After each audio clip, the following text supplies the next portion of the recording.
So what are utility functions? Utility functions basically are designed to give marks to each and every bundle. Okay? So what is the purpose of entrance exam, you ask me? The purpose of entrance exam is to give marks to you students so as to rank you. Now, in earlier times when a very few people would apply for master's program, what would happen is you will send in an application, they will call all of you for an interview, and they will just gauge you on different parameters. Some of you would be good in your analytical thinking, some of you would be good in your mathematical thinking, and some of you would be good in some experimental work. So different people have different characteristics. It's very rare that one person is best in everything. So it was kind of a mixed bag, like laptops. Some laptop has some features, some laptop has some features. Now what happened is there were too many people. So now what you want is you want a system wherein you can rank these people in order of how good they are.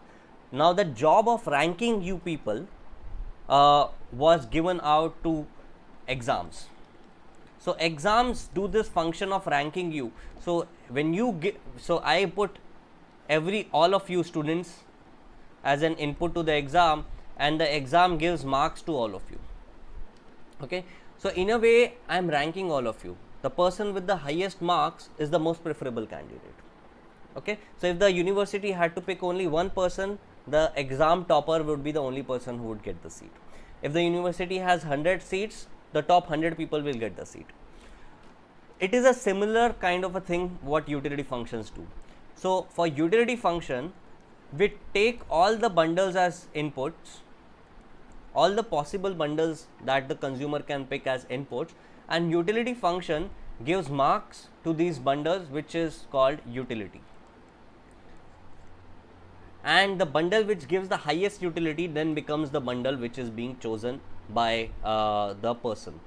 So what utility functions are doing is they are giving marks to the person. So for example, you give your utility function, suppose again the birthday party example, suppose you go to your friend's birthday party and you find pizza and burger on the table. The utility function will say that the utility of burger is, let's say, 40 and utility of pizza is, let's say, 50, so you should go with pizza. Now the question is that when I am making my decisions, I have never thought of how much utility is pizza giving me. There is no numerical value associated with it. So where does this number come from after all? So this number is not a reality of the world. These utility functions are a mathematical construct. They are a mathematical construct. Okay, they help mathematicians, or so to say economists, in deciding, in predicting what the agent is going to do. Okay, so I obviously see that when pizza and burger was in front of you, you went with pizza. Reporting what is being seen is something nobody will give you money to do. Okay, so except if you are a reporter. Okay, otherwise nobody is going to pay an economist to tell me what the consumer had chosen. Economist's job is to predict what he will choose. So suppose I have bundles A and B, and I see that the agent went with bundle B. Now if this bundle C comes in the picture for the agent, my job as an economist is to predict if this person will stick to B or will he go with C. Okay, so that's the job of the economist. We want to do prediction. We want to be able to predict. So for example, you're talking about Amazon, Flipkart. So Amazon, Flipkart runs sales. So whenever there's a sale, they decide ki, okay, if we give this much of discount, will this guy buy it? So Amazon has a lot of data about me, Mayank Mundra as a person, my shopping history, they have it with them.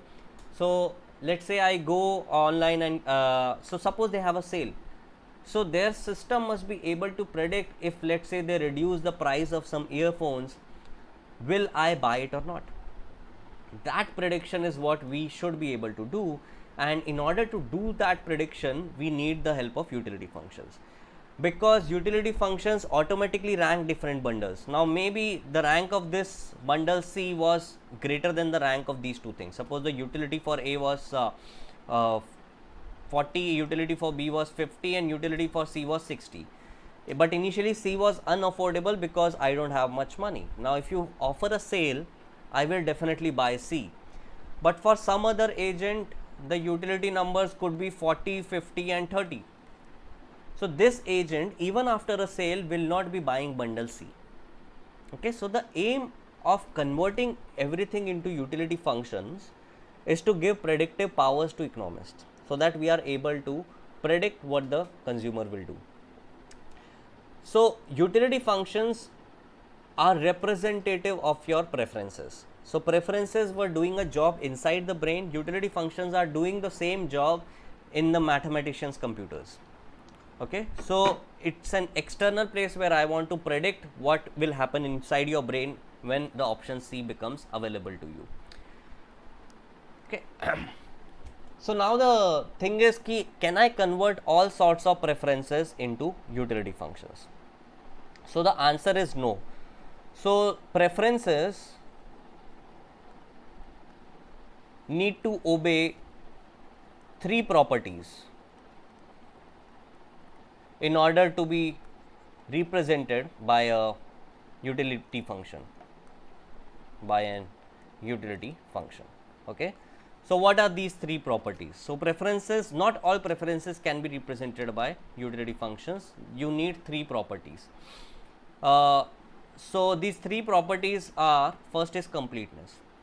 Completeness means that given any two bundles, the agent can always specify exactly one of these three things. Either A is preferred to B, or B is preferred to A, or A and B are indifferent. Okay. So the consumer is never indeterminate or indecisive. He's never indecisive. He has always made his decision. Okay. So suppose you go to a restaurant, you find a lot of things on the menu, and your friend asks you what do you want to eat, and you say order anything. So when you say order anything, you are not indecisive. You are basically saying that you are indifferent between all the options. But let's say on the other hand, you go to a Mongolian restaurant. Okay, so there's this new Mongolian restaurant, you go there, you don't know why, you just like to try new stuff, so you go there. When you go there, you open the menu and you find a lot of things on the menu which you have never heard of, you have never tasted them. So now you are indecisive. You ask the waiter what these dishes are, you're not able to make out what they are, then in the end you just say order anything. So when you make that decision, you are not decisive, that is indecision. Okay, so A indifferent to B is not indecisiveness.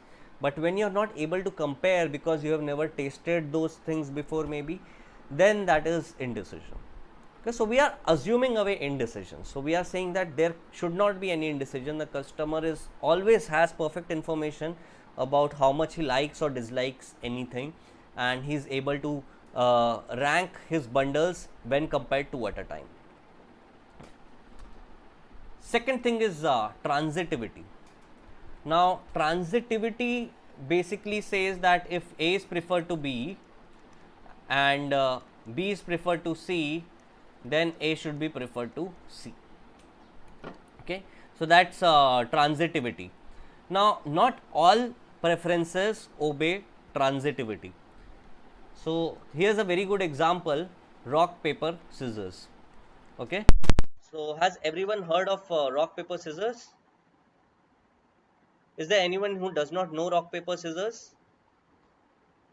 Okay, so it's basically a toss game.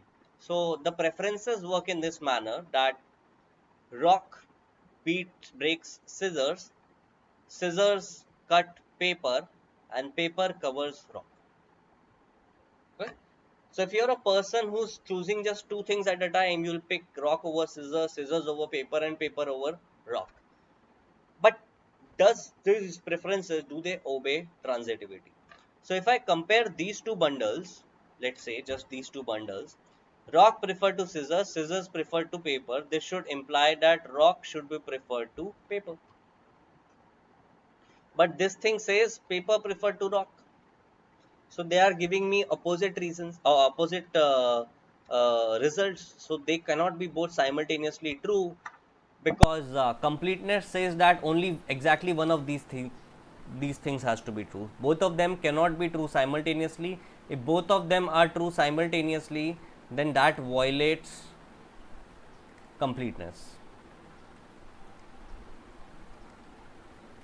Okay, so that will violate completeness. uh, okay, so that's transitivity for you. And so transitivity needs to be obeyed, and the third property which needs to be obeyed is continuity. So continuity basically means that uh, if a if you're preferring bundle A to bundle B, so I'll just give you a graphical analysis. We'll look at continuity later on in general equilibrium when we look at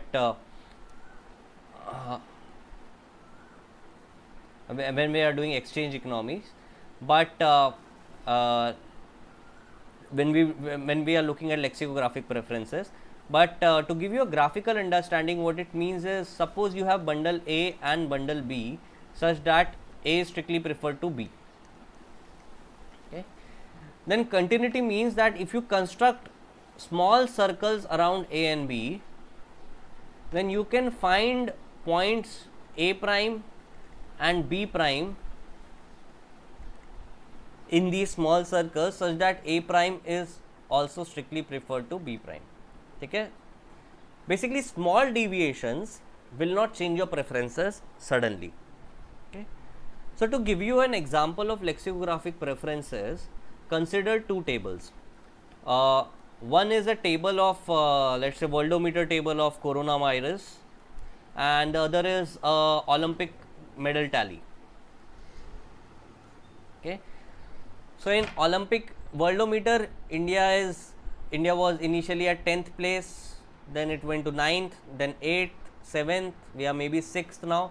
So what's happening is you're moving one step up at a time. So you're continuously moving. You cannot go directly from 10th place to 5th place. That cannot happen. Okay. But on the other hand, imagine an Olympic gold medal tally. So how is an Olympic gold medal tally ranked? First you have gold, then you have silver, then you have bronze. So countries which have gold are given preference. One gold is given more weight than any amount of silver and bronze. Okay. So suppose there are a lot of countries which have one silver medal, and then a lot of countries which have one bronze medal, and then a lot of countries who have nothing. So suppose India is right now here at nothing. Okay. Suddenly we get a gold medal. So when we get a gold medal, we directly go here. So we surpass all these ranks and we directly go ahead. Okay. So these preferences are not continuous. Okay. So when you can make jumps like this, you can just surpass a lot of points, and straight away with a minute difference you can just become more important than a lot of things which were earlier more important than you. Then the preferences are called discontinuous. Okay. So the example could be worldometer table, which just compares number of uh, infected, and Olympic gold medal tally, which has multiple things which are being compared at the same time. You'll get it. You'll get the entire mathematical definition and everything when we do exchange economies. But right now, let's go ahead with this idea that continuity means that small deviations do not change preferences by a huge amount. Okay. Yeah, Nani, you can ask your question. Sir, are lexicographic preferences continuous? No, lexicographic preferences are not continuous.